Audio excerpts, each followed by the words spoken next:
If you're trying to figure out what type of SPCC plan you need, you've probably already realized there's a few different options out there, right? You've started searching online and suddenly you're seeing different terms, different thresholds, and even different opinions. Some people say you always need an engineer no matter what. Some say you never do. And depending on who you talk to, you might get completely different answers. So let's explain the different types of SPCC plans and when you'll need one versus the other.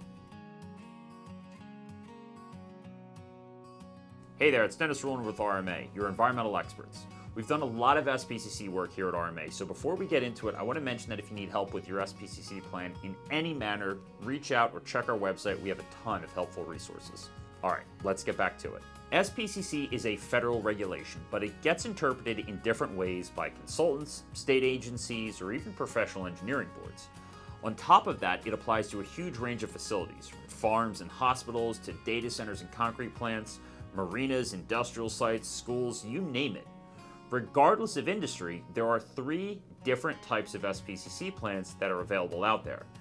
That's a Tier I self-certified SPCC plan, a Tier II self-certified SPCC plan, and a professional engineer certified SPCC plan.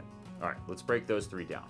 First off, the Tier I self-certified SPCC plan. Now, this is a simple, smaller version of a plan for simpler, smaller facilities. A Tier I plan typically applies if your facility has at least 1,320 gallons of oil on site, less than 10,000 gallons of total storage, and no single tank larger than 5,000 gallons in size. There's a few other conditions related to spill history, but for the most part, those are the big thresholds to pay attention to. If you fall into this category, you can usually self-certify your own SPCC plan. That means you do not need a professional engineer to get involved or to sign off on the document.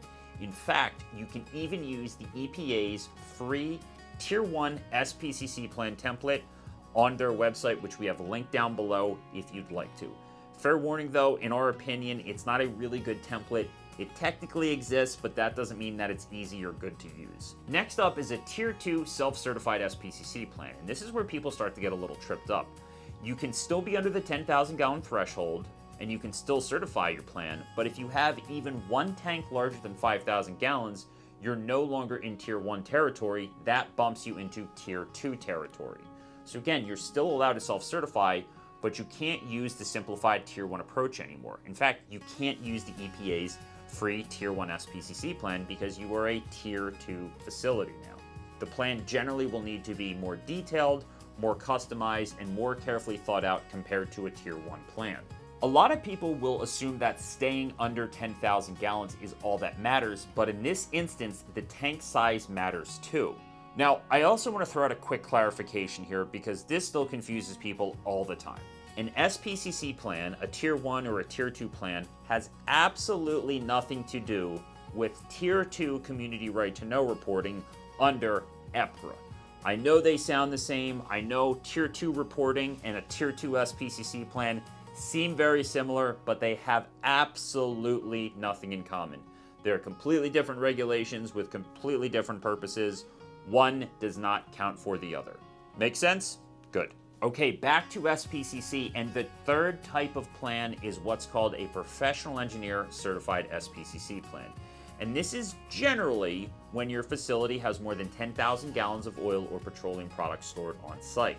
These plans are usually larger, more complex, and inherently a little bit more expensive as well.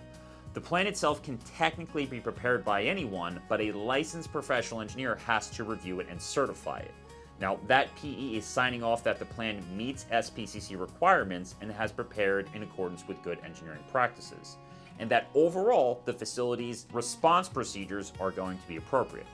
And once you get into this category, you're usually dealing with a more serious level of documentation and review. Now, there are some additional considerations above and beyond the 10,000 gallon threshold. So for example, even if you're under 10,000 gallons, you may still need a PE certified plan depending on things like your spill history, your operational details, whether you're deviating from the SPCC rules, whether you have large underground storage capacity, or whether state requirements say otherwise. Now here's where location can make a big difference too. For example, some states, like Kentucky and North Carolina, They have stricter approaches and generally require professional engineer certification for all SPCC plans. So yes, SPCC is a federal regulation, it's a federal requirement, but no, that doesn't always mean it's applied the exact same way everywhere.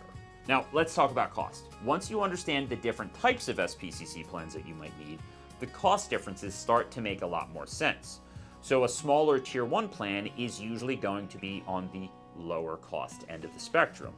A Tier 2 plan is going to be a little bit more, kind of sitting in the middle, whereas a PE certified plan is usually going to be the most expensive because there's more complexity and a professional engineer always has to be involved. Now, that's not to say that all plans are going to be the same price or they scale as they get bigger or smaller. In fact, there's no one-size-fits-all price, but the type of plan you need is one of the biggest factors that impacts overall costs. Okay, so quick recap. If you have over 1,320 gallons, less than 10,000 gallons, and no tanks over 5,000 gallons, you're probably looking at a Tier 1 self-certified SPCC plan.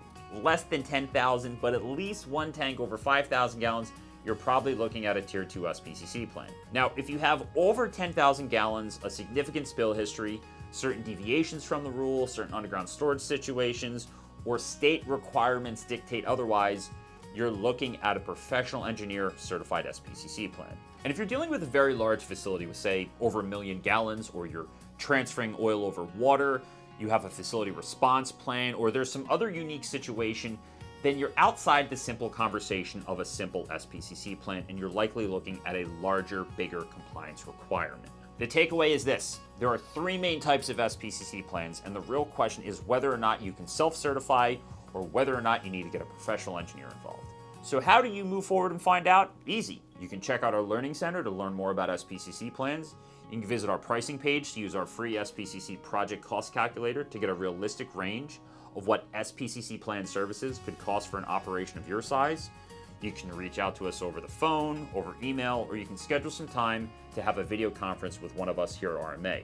However you approach it, the most important thing is not ignoring your SPCC requirements until it becomes a bigger compliance problem for you down the road. So if you're not sure where your facility falls, reach out to us here at RMA. We'll help you figure out what type of plan you need, whether you can self-certify, and what your next step should be.